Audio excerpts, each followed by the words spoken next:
BBA পাশ করার পর যখন চাকরির ইন্টারভিউ দিতে যায়, ইন্টারভিউ থেকে বের হয়ে গার্লফ্রেন্ডের কল পায়, তখন প্রুং প্রুং প্রুং প্রুং।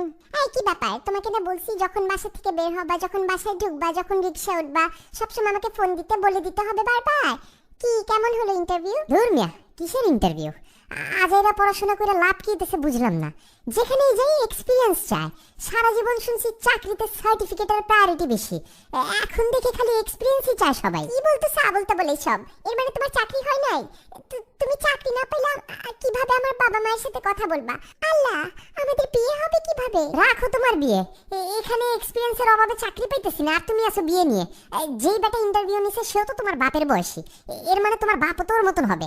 তোমার বাপের কাছে গেলেও তো আমারে জিজ্ঞেস করবে, আমার মেয়েকে যে বিয়ে করতে আসছো, এক্সপিরিয়েন্স আছে আগে? কি তুমি আমার বাবাকে নিয়ে মজা করতেছো?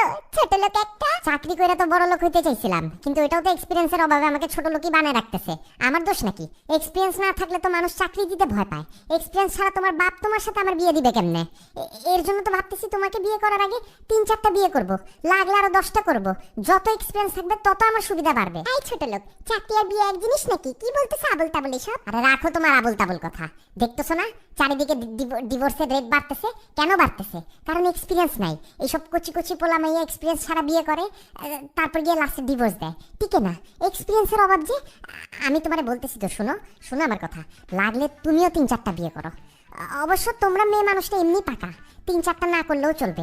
এক্সপিরিয়েন্স তো খালি আমাদেরই লাগে। রাখি আমি, অসহ্য লাগতেছে তোমাকে, আহাম্মক একটা।